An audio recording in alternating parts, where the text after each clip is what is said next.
Hi everyone, this is Dr. Nitin Chhoda and welcome to my channel. In this video, I'm going to talk to you about the 5 economic charts that have the potential to predict the future of the US economy. They can predict potential recovery after this pandemic. I'm going to answer the question, is this going to be a V-shaped, a U-shaped, or a W-shaped recovery? I'm going to tell you what you need to know, what's likely to happen next, and whether this is good news or bad news. I'm going to cover 3 things in this training video. The first, what are state reopenings actually going to look like, because different states are recovering at different rates. Number 2, I'm actually going to go over these 5 economic charts and break them down for you and make them simple and easy to understand. And number 3, most importantly, I'm going to talk to you about what this means for you. I'm going to give you some specifics about the state of the shutdown in 5 states: California, New York, New Jersey, Texas, and Florida. Now on your screen, you'll see an article from the Washington Post. You can also see such articles on New York Times and on many other news outlets. Now on the Washington Post website, you have an opportunity to choose the state that you want to check out and then go to that specific state and see more information. So let's take a look at what the data shows us. So let's take a look at this article on the Washington Post website. And what we'll do is we'll scroll down the article a little bit, and then what we'll do is we'll choose California. So here I am choosing California, and as you can see, in the state of California, the number of cases have been going up dramatically. And at the moment, at the time I'm recording this video, gyms, restaurant, dine-in services, bars and nightclubs, movie theaters and concerts and sporting venues are still closed. So let's now move on to New York. In New York, you can see that there was a big increase in the number of cases, and then the number of cases came down. At this point, many places like gyms, restaurant, dine-in services, bars and nightclubs, retail stores, personal care businesses like salons and barbershops are still closed. Movie theaters are still closed. So there's a lot still going on in New York, although New York has sort of gone through the worst of it. So graduation ceremonies with up to 150 people are now being allowed in New York at the time I'm recording this video. So moving on to New Jersey. New Jersey saw a big spike, and then it has started tapering off in New Jersey. The number of cases that are being reported on a daily basis is fortunately going down, and you can see still gyms, bars and nightclubs, personal care businesses are still closed. And as of right now, public and private pools will be allowed to reopen. The limit on outdoor gatherings has been increased to 250 people. So things are starting to get better in both New York and New Jersey, which, if you remember, they saw the brunt of it. In Texas, the number of cases is going up significantly. And so this is something that everybody in Texas needs to be careful about. A lot of places are still open in Texas, or have been opened, I should say, in Texas. Amusement parks and carnivals in counties with more than 1,000 confirmed cases were only allowed to open at 50% capacity. Moving on to Florida. Florida has seen a huge surge in cases after an initial downward trend, so there's been a significant jump. Bars and nightclubs, movie theaters and concert venues are closed at the time I'm recording this video in the state of Florida. So Disney theme parks are scheduled to begin reopening with additional guidelines on the 11th of July.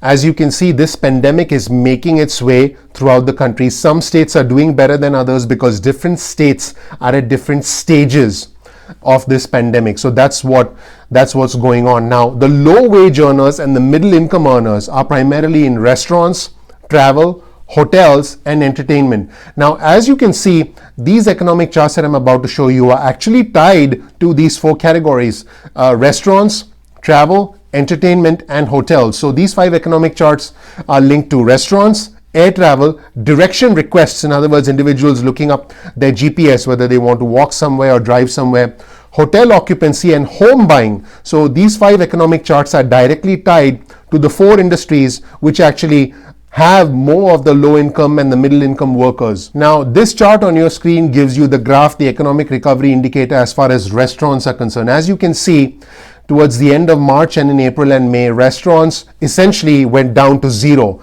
This was the worst thing possible for the restaurant industry. And if you're one of my subscribers watching and you work in restaurants, you know exactly what I'm talking about. Now, gradually restaurants are starting to reopen, and this trend that you see is a nationwide trend. The trends are going to be specific to your states, which is why you should check out the articles in the description of this video. But this nationwide trend indicates that restaurants are gradually starting to open up again. Many states have gradually reduced their restrictions on indoor dining, and many of them have started to raise the customer capacity limits so that restaurants can now get more individuals coming in and being seated. Now, cities like San Francisco that only allow outdoor dining have now allowed restaurants to expand dining spaces into streets and sidewalks. And now, despite all this, if you look at the chart on your screen, you can look at how it was at the start of the year and where we are now. We are still down 70% as far as restaurants are concerned. The encouraging sign, however, is with the restaurants. You can see that the graph is starting to move up gradually, and it will slowly make its way back to where it was. It will take some time, but it will make its way back.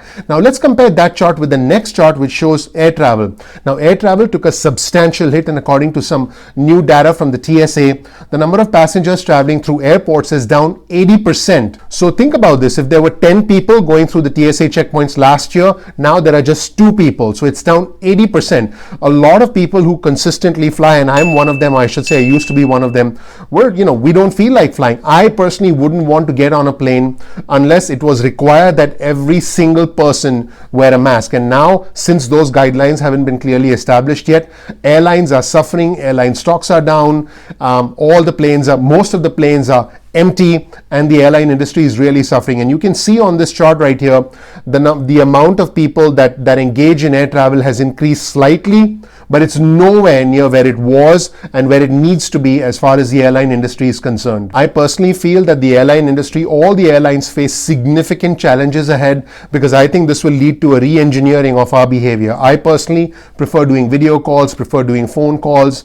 and conferences as opposed to traveling. I'm not going to travel for the foreseeable future, and I know I'm not the only one. Let's move on to the next economic chart. Speaking of travel, these are direction requests. Individuals asking for directions from their GPS. Now, this is nationwide data. You see that there's data for driving, there's data for walking, and there's data for mass transit. If you look at the chart on your screen right now, and a lot of this has to do with New York City entering into the phase 1 reopening. So New York City is gradually reopening, and requests for transit data, walking, driving, and using mass transit have increased significantly in the recent past. And this is data from Apple Maps. Individuals initially started getting more walking data, but now individuals are asking for more driving data and more mass transit data because people are now starting to get out there. As you can see, the data looked fine at the start of the year. The second half of March, April and May were absolutely terrible, and now the data suggests that people are starting to get out there. People are starting to drive, and people are now starting to use more mass transit, similar to what we were doing at the start of the year. The next chart is hotel occupancy. This is an interesting one. This is showing a much better recovery than even I personally would have predicted.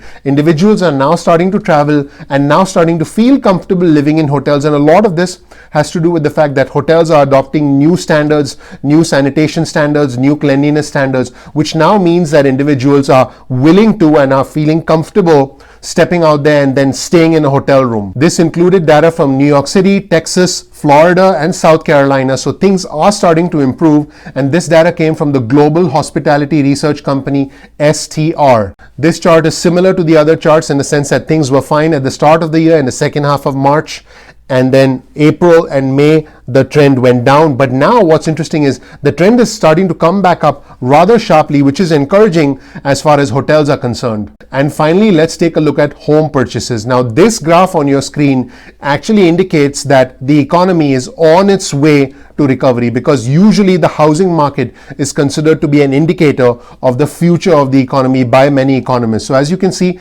the increase in home purchases, there's a substantial increase in home purchases after a substantial dip in April and May. The increase in home purchases could indicate that the housing market is going to be the first to recover and is the fastest to recover, and could be a sign of good things to come. In fact, according to the Mortgage Bankers Association, mortgage applications for buying single family homes are up 13% compared to the same time last year. Now, if you look at the weekly data or the monthly data, that is going to fluctuate up and down, but this data is more of a broader trend. It's more of a general trend across the country, and it is extremely encouraging. In the end, the question is this going to be a V-shaped recovery where we improve quickly, get back to normal life as we know it? Is this going to be a U-shaped recovery where we essentially go through a prolonged period of pain before we come back to normal? In other words, we're not going to bounce back fast, but we're going to essentially struggle for a little bit and then get back to normal? Or is it going to be a W-shaped recovery? So we recover quickly.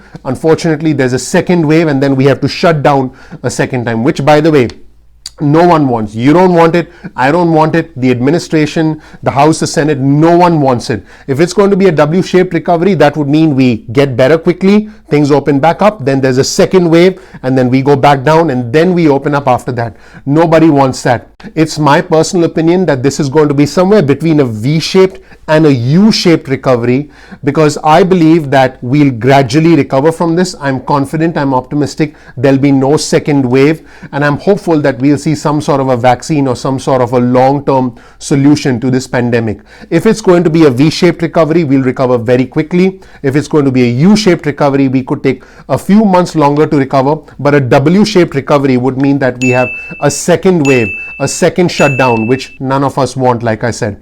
I hope you learned something new from this video. If you did learn something new, please click the like button. Please consider subscribing to my channel, and please click notifications so you get instant updates about future videos. I release videos at 2 p.m. East Coast time most days of the week, and I look forward to having you on my channel. Thank you so much for watching, and I'll see you in the next video. Thanks.